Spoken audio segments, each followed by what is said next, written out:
sorry. His base of operation was from Nassau. He would carry groups of soldiers over to Nassau, steal what he could, do all the damage he possibly could, because he thought that he would gain a huge chunk of land there. The British authorities in Nassau aided and abetted him. After a while, he got caught. Spanish caught him, took him to Cuba, and he died in jail there. But he was not the only one. You notice how he's dressed in Indian attire? Native American attire, sorry. Another interesting guy, Abu Fna. Now, he lived in Nassau period. He was a Scotsman, again, like both of the others were. By the way, that's where we get your Macintosh and your MacDonald and your Ramses and your Forbes, all are Scottish names. This guy here, he literally used to rally the Indians to fight against the American authorities. On one occasion, he took a whole delegation of Native Americans to London to meet the king, to beg the king to please hold on to Florida. And then he came back and he stirred up the slaves. And he stirred them up to resist the rebels at Fort Nosey. And that is basically where these people were. And as a result, Old Hickory, Andrew Jackson, and his soldiers caught up with him. And he, along with Christie, another person that lived in these islands, were hung, executed.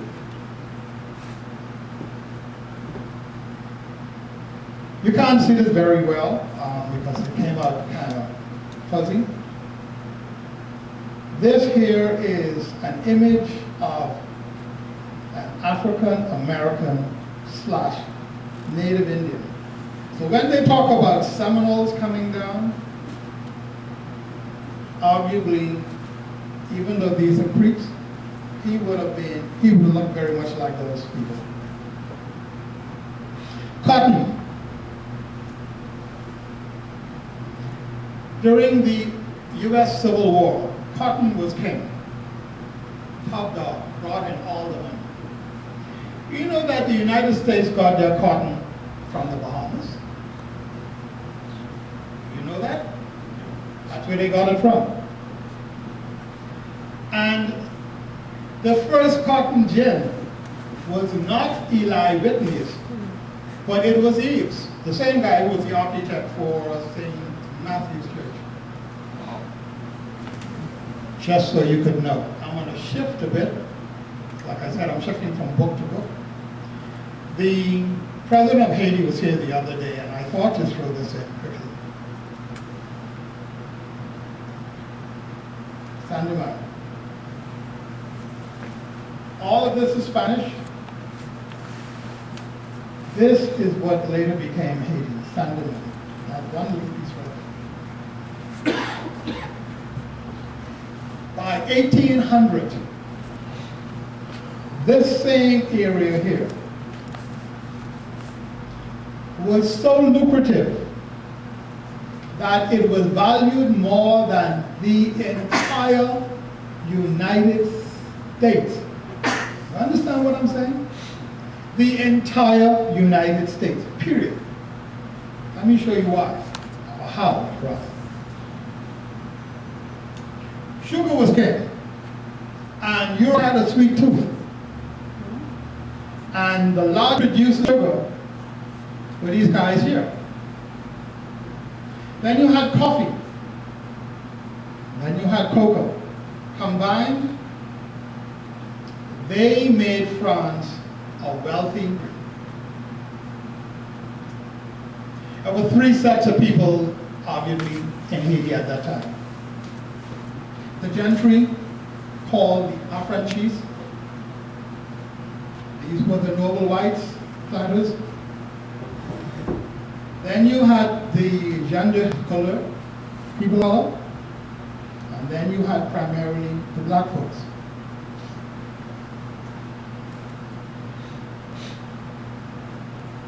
The coloreds wanted to be like the Apaches. They were invited into the circle. And so we will take over the island, but we can't do it unless we have the masses behind us. So they collaborated with the masses, and hence you had the Haitian Revolution. Lots of things happened then. I'll tell you quickly. The Haitians had to fight every major nation, every major European nation at that time. British came at them one time, the French came at them one time, the Spanish came at one time, Americans came at them one time. The Dutch allied with some people. They even had Polish soldiers that went against the Haitians. But one. It got to the point where all of this area of the United States was owned by the French. When Haiti got lost, the French had no more use for it, and so they sold this area, 1803, to the United States of America for a bargain basement price. How's it called? Basement bargain? However that goes. Price of 60,000 francs. $15 million for all of this land. Why? Because the French were using this, hopefully, to feed the colony in Haiti, because all the arable land was used for agriculture, for making money. Let's hop to 1915 quickly. Monroe Doctrine is put in place. The United States decides to invade Haiti, and they're there for like 15 years. These are, I think, Marines. These are Marines, U.S. Marines. They occupy Haiti 15 years. I'm bringing this up to say this. Bahamians from the southern Bahamas went to Haiti to school, went to Haiti to the hospital, like we go to Miami, went to Haiti to work. So when we marginalize the people of Haitian descent, let us remember there was a time when we went there as well. In 1958, Salvador came to power, and his strong men, Tonton Baku, made life dreadful for a lot of people.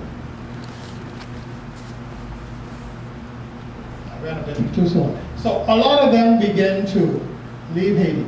Now, why did they come to these islands? They heard that Lenny Big Hotel is being built. A bridge is being built. Lots of things are happening in the Bahamas. Come get peace at this time. There never was the intent to use the Bahamas as an entrepot to go to the U.S. They came to be here to make money, to send back home, to build up their own individual empires. And so you had this, which still exists today. It slowed down a bit, arguably in the late 80s, until this happened. Francois' son decided to marry this young lady, Michelle. She has very exquisite taste. She has extraordinarily exquisite taste. Let me put an emphasis on that. While the Haitians are suffering, she demands and gets a $2-point-something billion wedding. So he has to pay for this. How does he pay for that? add more taxes on the back of the people. So what happens? They start to come back again.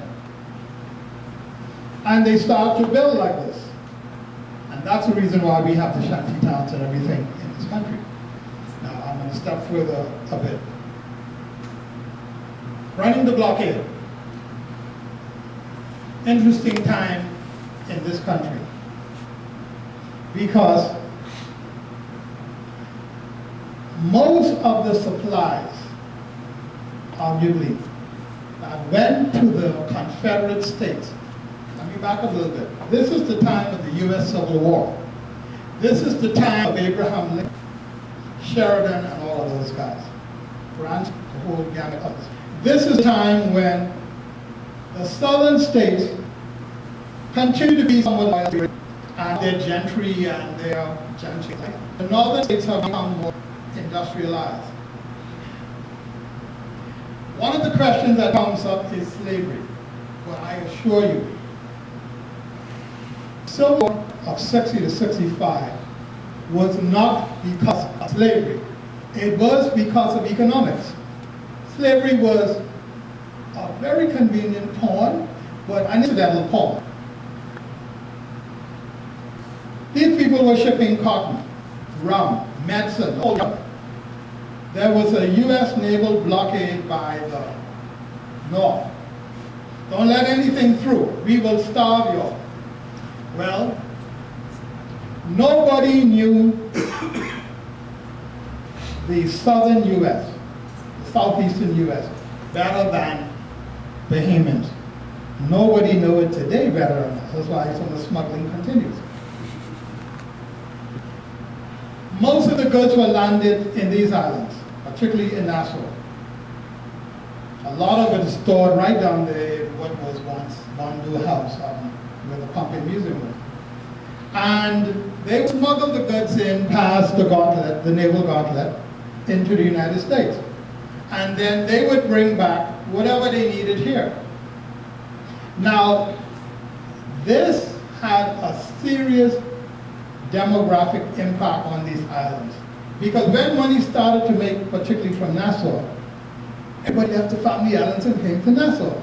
Nobody working on the farms no more. We go to Nassau, that's where the money is. And so several things happened. Overcrowding, slum conditions, prices went up because price gouging, because hey, if you got the money, let me take it from you. And you had what we call over the hill. Those areas became burgeoning with lots of people from the family islands. But you had people like Donna George who made it and set up